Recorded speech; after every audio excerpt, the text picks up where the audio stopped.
एक ऐसा दस्तावेज जिसने ब्रिटिश साम्राज्य की नींव हिला दी थी।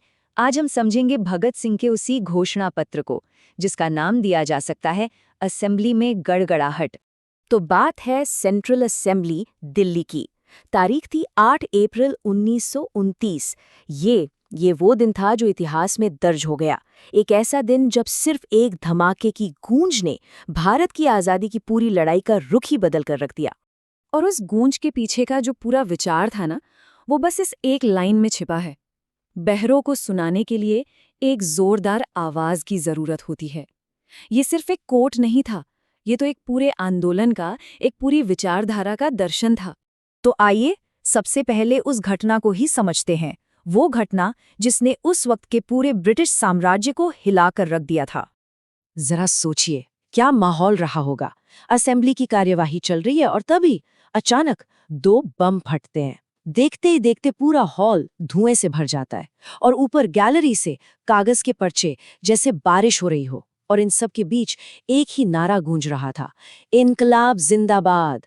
चारों तरफ बस अफरा तफरी और किसी को कुछ समझ नहीं आ रहा था। अच्छा, अब इस घटना पर जो पहली प्रतिक्रिया आई वो क्या थी? जाहिर है, अधिकारियों ने और बाकी लोगों ने इसे कैसे देखा? देखिए, जो शुरुआती व्याख्या थी ना, वो बहुत सीधी सादी थी। कहा गया कि ये तो बस कुछ अराजकतावादियों का एक बेमतलब हिंसक काम है। सीधी सी बात है, सत्ता को कहानी अपने कंट्रोल में रखनी थी तो उन्होंने इसे इसी तरह पेश किया। जो ऑफिशियल लाइन थी वो कुछ ऐसी थी कि ये कानून और व्यवस्था पर एक अपमानजनक और सुनियोजित हमला है। मतलब इस तरह के भारी भरकम शब्दों का इस्तेमाल सिर्फ इसलिए किया गया ताकि इसकी निंदा की जा सके और इसे एक क्राइम की तरह दिखाया जा सके। लेकिन सवाल तो यही है, क्या वाकई यही पूरी कहानी थी या फिर इस धमाके के पीछे कोई बहुत गहरा मकसद छुपा हुआ था? तो चलिए अब इस पूरी कहानी के केंद्र में चलते हैं। आखिर उन पर्चों में लिखा क्या था? वो घोषणा पत्र, वो खुद क्या कहता है? घोषणा पत्र को देखें तो पता चलता है कि इस कार्रवाई का असली इरादा कुछ और ही था। देखिए, मकसद किसी को मारना या घायल करना बिल्कुल नहीं था। मकसद था एक जोरदार चेतावनी देना, आतंक फैलाना नहीं, बल्कि एक पूरी की पूरी सोई हुई संस्था को झकझोर कर जगाना। ये विनाश के लिए नहीं था, ये एक स्टेटमेंट देने के लिए था। और इसके पीछे न एक पूरी सोची समझी रणनीति थी, जिसे उन्होंने अपनी शब्दों में ही समझाया था। उनका तर्क कुछ ऐसा था। पहला, कि ये जो औपनिवेशिक असेंबली है, ये लोगों की आवाज सुनी नहीं रही, ये बहरी हो चुकी है। दूसरा, अब इसका ध्यान खींचने के लिए एक प्रतीकात्मक धमाके की जरूरत है। और तीसरा, ये जो काम है ये आने वाले वक्त के लिए एक बहुत गंभीर चेतावनी होगी। और इसीलिए ये जानना बहुत जरूरी है कि वो जो बम थे वो जानबूझकर कम ताकत वाले बनाए गए थे। और उन्हें फेंका भी कहाँ गया? खाली जगहों पर, बेंचों के बीच में। साफ है, मकसद अपनी बात सुनाना था, किसी को भी शारीरिक नुकसान पहुंचाना बिल्कुल नहीं। तो ये तो हुई उस घटना की बात।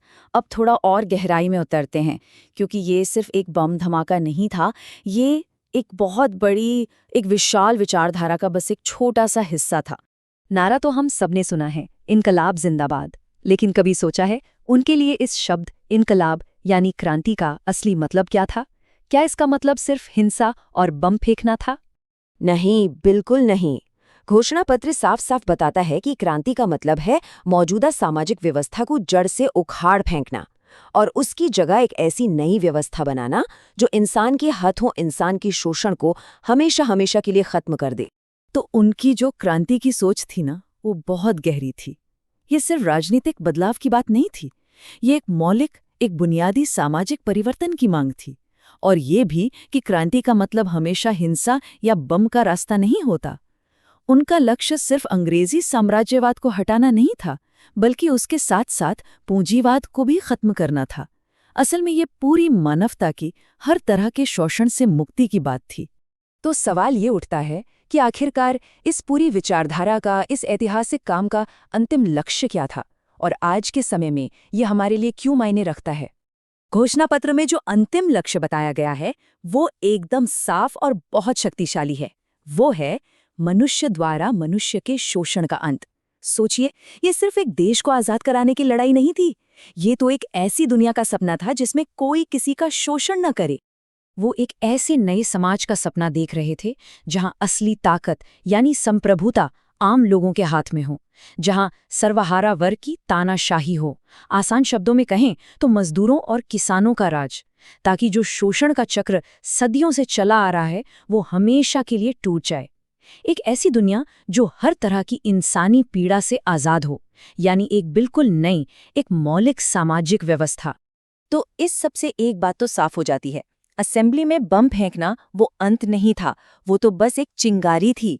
एक ऐसी चिंगारी जिसका मकसद एक बहुत बड़े वैचारिक आंदोलन में आग लगाना था, एक ऐसी बहस शुरू करना था जो पूरे देश में फैले। और ये पूरी कहानी आज हमें एक बहुत गहरे और शायद हमेशा प्रासंगिक रहने वाले सवाल के साथ छोड़ जाती है कि जब संस्थाएं जनता की आवाज़ सुनने से ही इनकार कर दें, तो फिर अपनी बात सुनाने के लिए आखिर क्या करना पड़ता है।